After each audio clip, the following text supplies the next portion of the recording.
Greater Kokstad municipality. So the offices Gameya Cllr Bheki Mtolo. You remember on the 7th of March, we will be broadcasting live the budget presentation of the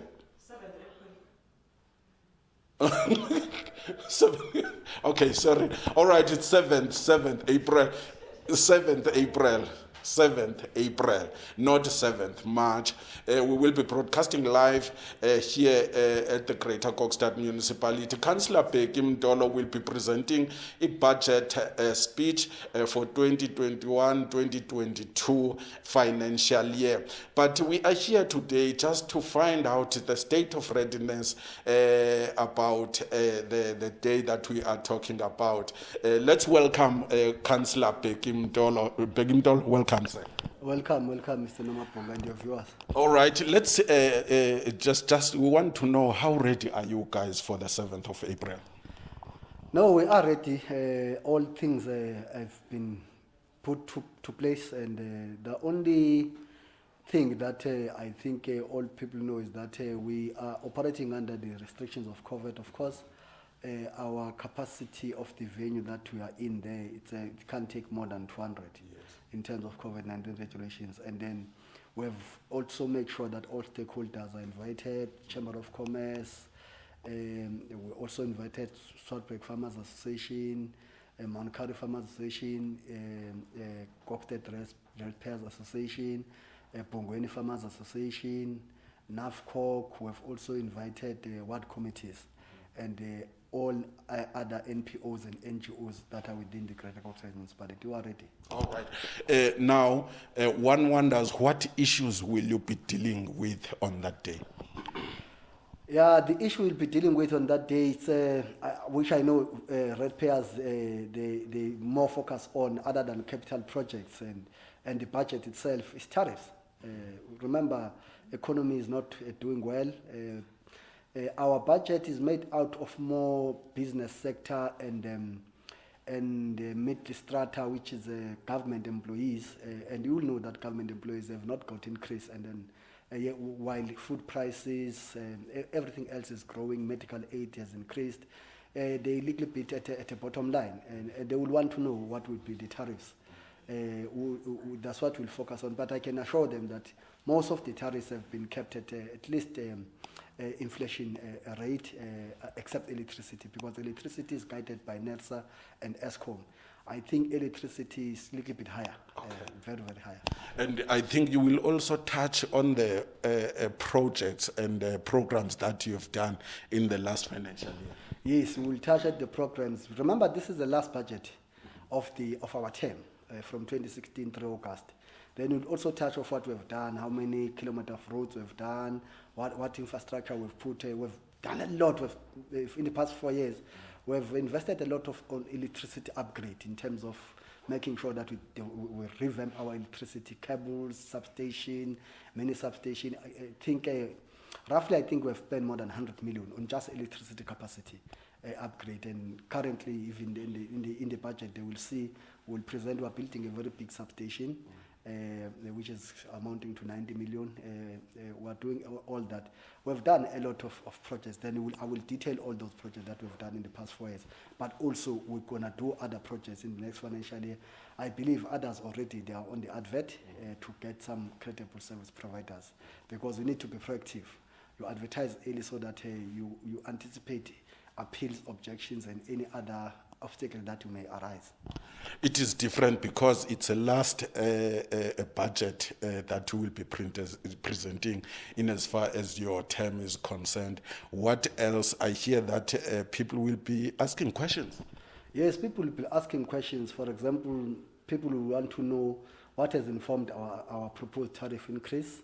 They will want to know if there are areas that, remember, if you do budget, you will have to, firstly you do the IDP, then you prioritize the IDP, then the IDP informs the budget. But the budget, you will find that what is in the IDP can never be accommodated in terms of the budget, because what is in the IDP maybe will cost about R1 billion. But you find that in the budget you've got about, I'm making a hypothetical example, you will have around 300 million. in the budget for projects. Then you then prioritize. Then the person who was interested to a certain project will ask what has made you to choose this project on top of this project. Then we'll be able to answer those questions. All right, as you can hear now, the mayor will be having time to respond to your questions. You remember we did a video advert that is telling you that you can ask questions on those social media platforms that are listed there. But mayor, ndifuna ngokuyibeke ngesintu because khona abantu abangayivayo isingesi sethu sesithethayo uvele nje uyibeka kahle. Why ni rate kangakanani ukulungisela la mcimbi? Izintoni enizawunyathela kuzo xa sowuxoxa phangala nini? Sicabanga ukuthi sizobe sibeka kakhulu ibudget yethu, ikakhulukazi ngicabanga ukuthi abantu bethu abaningi bazobe befuna kakhulu kwazi ukuthi izinsiza zokusebenza sizikhuphule kangakanani amaxabiso, ikakhulukazi ngoba thina njengomasipala abantu kakhulu abafaka kakhulu imali kumasipala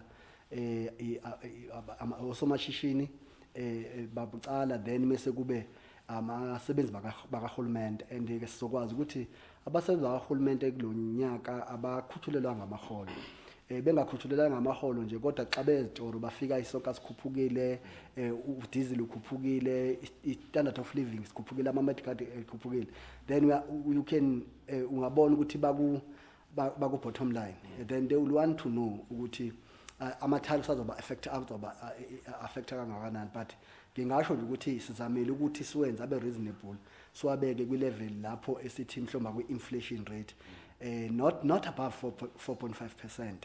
Then into ezakhuphuka kakhulu engicabanga ukuthi abantu ufuna bayilindele engaphansi outside amandla kamasipala i-electricity. I-electricity izokhuphuka kakhulu ngoba i-guide of Eskom, you remember Eskom kune court decision ayiwinile to recoup about I think around 16 billion. Then Eskom is proposing a huge increase around 17%. Not we are not far away from there. Then iloko nje ngicabanga ukuthi ke kuzowara our ratepayers, but ayikho into esingayenza because masikakhuphula electricity, uma ngaba Eskom ekhuphula nge-R1 thina sikhuphula ngo-60 cent, lo 40 cent masikakhuphula ngakusho ukuthi umasipala siyawubulala. Ayikho indlela esikenza ngayo. Siyeva ukuthi nomahluko ke le ntetho yakho because intetho yokugqibela kwi-term yakho and nabantu bazofumana ithuba lokubuza imibuzo. Yes, bazofumana ithuba lokubuza umbuzo. Remember le term eyokugqibela le budget from umhla ka-3 August 2016, and so highlighta nama project esiwenzile eminyakeni emihlanu, eminyakeni emine edlulile. Sifake kakhulu imali ukuthi sikhuphule amandla kagesi nokuthi ugesi usebenze ngendlela efanele. Ngicabanga ukuthi mangirafle nje estimator imali esifakile from 2016 ukukhuphula ugesi ifikile 100 million. Even namanje ku budget bazobona ngizobe ngithula i-project ye-substation ekudala sayiqala about 90 million seza i-substation nje esijagaca kokstad, which will take i-kokstad capacity ye-electricity eminyakeni eyikhulu ezayo ukuthi i-kokstad ifuna ukuthi ikhuthule amandla kagesi. But namanye nje ama-project ukwakha imigwaqo emalokishini, edrobheni and all that. But ke abantu will know ukuthi imibuzo bazobe beyibuza ukuthi i-budget kuba nalo umqulu odidiyele wentuthuko ekuthiwa i-IDP uwona osho ukuthi i-budget zohamba kanjani. Kodwa uthola ukuthi kuye kube nento ukuthi lokho ku-IDP kulomqulu wentuthuko edidiyele kuna ma-project amaningana end up ngaphezulu kwe-budget. Then mase kufanele ukuthi i-council i-prioritize ama-project. But umuntu uyazibuzeke mengabe inga-prioritize ange-budget ebeka inhliziyweni yakho ukuthi funa sichaze ke thini bayini sithathe le project sayibudgetela kulonyaka sangayibudgetela kulonyaka usithi soyibudgetela kunyaka amaloza. We must be able sibe kwazi ukuchaza ukuthi sikwenze kanjani lokho. All right, kuyeke lo Cllr Bheki Mtolo nongumeya kodwa ke meya sikwazi ukuyeka i-message yepasika sihamba siye epasikeni uthini ebantwini. Yeah, ipasika sithola ngesikhathi esinzima kakhulu ezweni lethu nakemhlabeni wonke ukuthi siku-COVID and sekuyaqala ukubonakala bakuna ama-scientists and nabanye abantu abocwaningo bathola ukuthi ngenzeka amanani akhuphuke. Ikakhulukazi siyabonga kakhulu umongameli ukuthi abuvala utshwala kule nsuku ezintathu, ikakhulukazi uMgqibelo, uLwesihlanu, uMgqibelo, iSonto naMonday, ukwenzela ukuthi ngoba sekubonakala ukuthi utshwala bungeza kakhulu either ingozi zemoto and so nama trauma units avaleke ezibhedlela kodwa nokuthi vele uma usuke uphuze utshwala ngokweqile awukwazi ukufaka imask awukwazi ukwenza into zo social distancing into esigayisho kubantu bakithi ukuthi mabenze sure ukuthi abajabule kodwa banze sure ukuthi ukujabula kwabo akuzuba ukukhala kwakusasa abaziphatheka ikakhulukazi intsha ibonakala irreckless yes siya understand ukuthi bona ngokwesimo sempilo ba imizimba yabona amasosha omzimba iqinile kodwa funa abakhumbule babahlali bodwa uma iphuma eyothola isifo ngaphandle kakhulu lese covid uma sebubuyele ekhaya afika kuthola ugogo athola uma usemdala then end up ethola ukuthi bayatheleleka and inkinga esinayo enkulu ukuthi intsha ithi noma inaso lesifo yona ayikhombisi ngisho impawu zaso ngoba immune system era then uyahlala kanti uyagula but yena uyakwazi ukusithelelela then funa intsha iyazisho ukuthi ingabe reckless sinxusa kakhulu kodwa sithi abantu abajabulele kahle ama-holiday ePaseka.